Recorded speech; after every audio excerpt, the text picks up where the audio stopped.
Hello, ladies and gentlemen. Once again, we are back in the Renegades lair for another Renegades React. As always, I am Micah Addison Salyer, and I am joined by Nate and Caleb.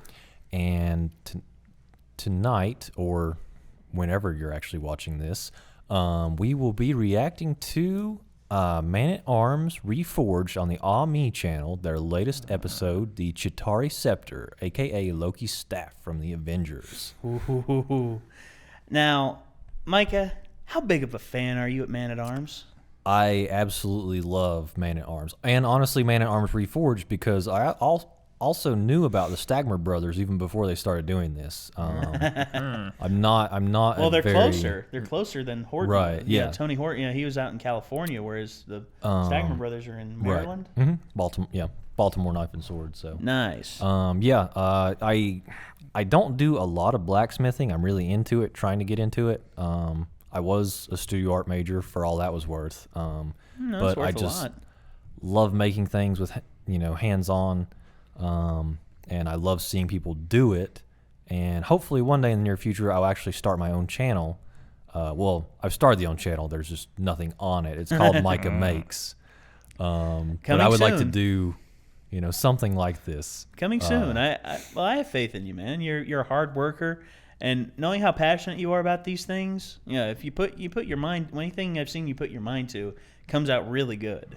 And I have nothing but faith in you in that regard, man. Fingers crossed. But in the meantime, we're gonna be checking out the professionals. Oh yeah, making Loki's scepter. Oh yeah, here we go. Wait, should we pause it? We will now continue watching. I guess we started it. I guess we'll restart. We didn't really much get into it, yeah. Okay, the Chitauri Scepter, aka Loki's staff from the Avengers, Man-at-Arms Reforged.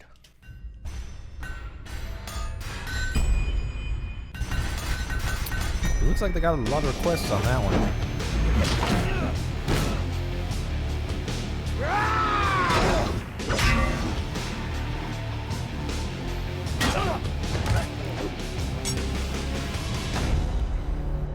Also, performance issues. Chris Evans is not a small dude, but no. Tom Hiddleston looks absolutely massive in that fight. I'm Carrie. We are the Stagmer Brothers, a Baltimore Knife and Sword. He's like 6'2", 6'3". Oh, really?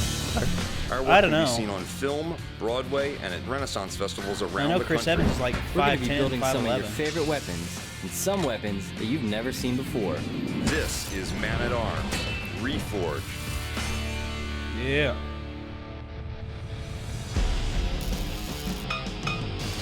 We're really happy to be doing another Marvel build. This time we'll be doing the villain that everyone loves to hate, Loki and his powerful staff. Actually, the women love to love him. I have a few things to draw for no Loki's joke. staff. This will be the top blade. This is somewhat of a lobster claw, and this is the bottom blade. So we're going to go ahead and get these over to John. He's going to get them plasma cut. Isn't that like cheating? Using a plasma cutter? I mean, it does help with production costs. Mischief and confusion. How much does a plasma cutter cost? Oh, well, they're expensive, but I mean, with the volume these guys do, I'm pretty sure they used to do a lot of stuff for like stage or like Ren Fair performances and stuff. So I'm pretty sure they did a lot of Just volume. finished forging the bevel. I was gonna say, Seven I went Plasma ahead Cutter and could use a bandsaw. added some bevel in here and on here. Could you? I gotta Well, go Tony back Swatton and clean uses up my bandsaw a profile lot. just slightly, and then I'll redefine my edges a lot more on the grinder. You don't see Loki doing too much slashing or cutting with his scepter in the movies, but since we're Baltimore Knife and Sword, we're gonna make it razor sharp and have a lot of fun in the demos. Nice. What I'm gonna be doing next is I'm gonna use a burr tool in this die grinder to grind in the edges on this section here. On a modern knife, this area would be called a gut hook. Normally we do polishing after heat treat. In this case, in the movie, the flats on these pieces have a rough forged look. I'm gonna pre-polish the flats. I'm gonna take them through 220 before the heat treat. That way, after heat treat, I can brighten up the bevels and leave the flats, with that nice rough forged texture. Nice. As the pieces cool from being red hot, scale will form on the surface. That's the look we're going for, is that nice rough forged look as you see here. Now I'm gonna go back to the heat, reheat them, and quench them for hardening. You'll notice I put the points pointing out. That's because that's the thinnest point. Those will heat up quickest. Get those up to temperature and get them ready for quench. What kind of oil do they use? What I'm gonna do here is something a little they different. make Not special only am I heat gonna treating bump oil my and polished stuff. area, I've seen but I'm guys also use gonna old bump motor the oil. flat here. It's gonna give us a really nice shine, make it look a little bit like a I was gonna say, so meteorite or save your something motor from oil, space. kids. Never know if you might want to open up a foundry someday. I've seen guys use I old motor formed an oil egg in a shape smelter for Loki before. out of wax, and now I'm going Nice. to dip into hot wax to put a smooth coating over it. And what we're doing is creating a Oh, mold, and caramel then we'll apple. put glass into the mold. We're going to take some found glass that we actually purchased just from a Goodwill. We're preheating it on top of the forge. It's cracking a little bit, but we're going to slump it in on itself rather than just smash it. We'll have a little bit less air trapped when we do the slump into the mold itself. So it's already starting to slump a I've little seen bit. a lot of I'm Sam pushing it on Salvati's work. itself to He's get a little pretty bit of active safety for us. blacksmith All right, on rotate Don just a Fogg's little. Bladesmith forums. Thing to remember about glass Really is good. it's a fluid. It's always a fluid. It just depends on how much heat you give it as to how quickly it'll move. Oh, It's fine. It's not going to hurt anything. It's just going to make it easier for us when we go to the kiln. We're just going to melt it into a little bit more of a clump. Oh, that's so cool. Look at that. man. Lauren provided me with a Red hot large egg crystal. shape. It's not quite the form that I want Yeah. to be able to mount the glass. It's pretty I'm just unreal. going to go ahead and take it right to the sander. Because I mean, doing Before ceramics going to works. The kiln, temperature you we'll want work to go at to a for like small glass oven. and ceramics That will allow is us way to higher de-wax than the unit metal. so that we don't have to burn all of the wax out inside of the kiln. I've After the seen those flask glass has come blowers back at down closer Dollywood. to room temperature, guys are I load nuts. the glass in the top. This will have to slump down inside. We'll move the flasks into the kiln where they'll go up to 1350 degrees Fahrenheit. After almost 2 days in the kiln, we can remove the flask and show the glass. So that's how you make the Infinity Stone. In the staff form, rather than the shorter scepter form, there's actually an additional blade. This additional blade is held on with two small metal pieces. We went Where's the ahead and additional decided blade? to forge those instead I've of never just noticed. cutting them out and sanding them. I guess we'll see. Oh wait, I think it's the I think they did the internal blade. You know, on the two, the two claws on the Forging top up and then these the one in the pieces a little middle. bit Yeah, 'cause it large looks like and a little bit lobster. rough. Yeah. So Sam is just going to run over the sander, smooth them out, get them closer to form. What's Sam gonna do? We use sand? the MIG to tack in Sam place is the sanding? small supports that hold this outside blade. They'll be welded into the main body. This will be one of the strongest striking places on this weapon. Rather than using clean tubing, we decided that we'd actually use black painted pipe. The advantage of this Schedule 40 pipe is that it's got a thicker wall since we have to do some grinding into it. Ilya's going to take this staff, he's going to flare the end on a stake with a hammer, and then to produce the reversing curve without any marks in the piece, he'll use a wooden hammer over the anvil. Hot brass brushing is a common blacksmith technique, but they don't ever usually do it with a power wire wheel. Since we made our central core of the scepter out of steel, we have to give it that brass color. Carrie lays on some heat with a torch as Sam uses a brass wire wheel to lay the brass onto the surface of the steel. The base of Loki's Very staff nice. has a whole lot of design work. We're going to be achieving a lot of that with overlays, but I need to do some of it with cut work. I'm going to do that with the wizard. Oh, I was gonna say I thought they were gonna do like chemical burn. Now, do they make them to After sell? cutting our Like, first do they make overlay more than pattern, one? Ilya uses a I stake don't think they and can hot do this raises it to because shape. it's copyrighted. So we'll make the copyrighted shape material. correct, and then we'll brass I think they're doing this as weld them in promotion place, for So and then brass them yeah, again to I mean make they can everything like even. do it because it's been requested, but Yeah. After someone will have brassing to many request it different as a one-off overlays, commission. I'm finally on my last one. They can't just like make it and sell it and market it. There's a fairly look at thick that. central block that More holds the look blades. at that. It More has some barbecue. additional pieces welded over top that also go in and Gracias. hold the crystal and mount to the center staff. Thank But you, it gives sir. us a lot of strength since we're actually going to use this as a weapon. We're cutting metal with fire and we're eating meat. Using That is WD-40 really and a good. torch, I blew the support to give it a darker look, more like in the movie.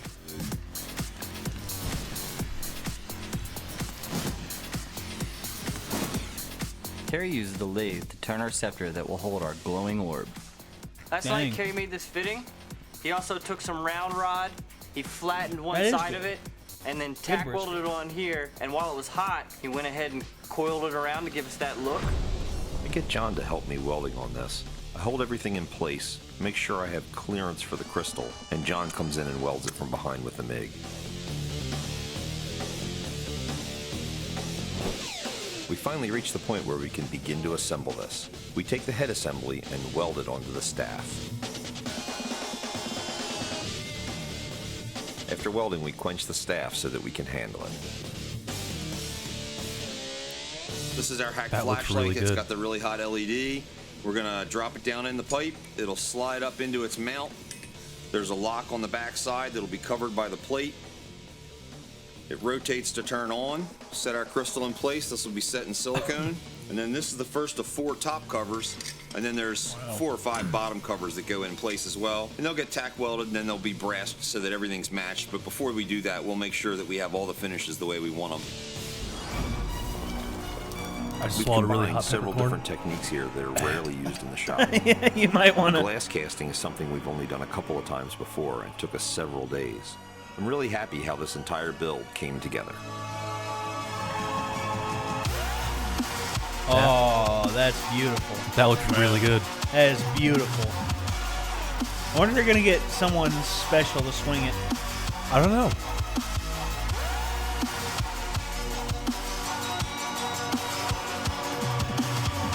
I like the fact that they got the LED in there for the orb. That's razor sharp.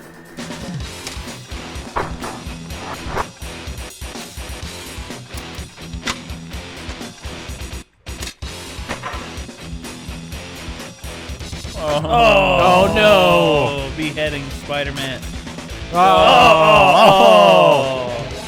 Cat shield. No more. Not the rice. Oh no! Oh, his arm.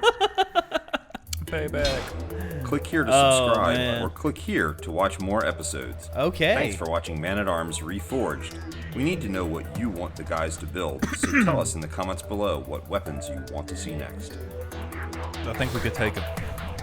That's a lie. I don't know, man. They're really good. There we go, gentlemen. Man-at-Arms Reforged, the Chitauri Spear, a.k.a. Loki's staff from the Avengers. Iron Man's sword. Yeah. What? Yeah. They do weird, like, genre mashups of weapons. Yeah. So they did Batman and Wolverine, where they made, like, a gothic plate gauntlet with some claws on the, coming out of the knuckles. Very nice. Do a lot of cool stuff. Yeah. That, I gotta say, that brisket is delicious. That brisket was good. Oh, that chicken and brisket. I like chicken the and brisket briskets. better, though. I do too. But chicken was good. Yeah. It's that Blake had actually smoked that in hickory wood chips. We definitely don't turn down free food at the Renegades lair. No, of course not. And food is a plentiful. Oh man, that was fun. That was good. That was the latest episode of Man-at-Arms Reforged. Absolutely love all their stuff. And hopefully one day I will be doing stuff like that. Of course. We'll see. Micah makes, man. Hey, come on, man. You're going to be doing that stuff. You're going to be doing that stuff, and you're going to be killer at it. You're going to make your own stuff, and people are just going to be like, "Wow, dude, you're awesome." Not trying to inflate your ego or anything. I mean, I'm still going to do it, even if nobody watches it, just because I want to. Exactly. But, hey, it's your passion. Right. All right. Okay. Well, I think that pretty much covers this, guys. So once again, thank you for joining us. Sorry we couldn't share any of our brisket with you, but hopefully you'll forgive us and come back and check out more of our content. So until next time, as always, I'm Micah, Nate, and Caleb, and we will see you next time.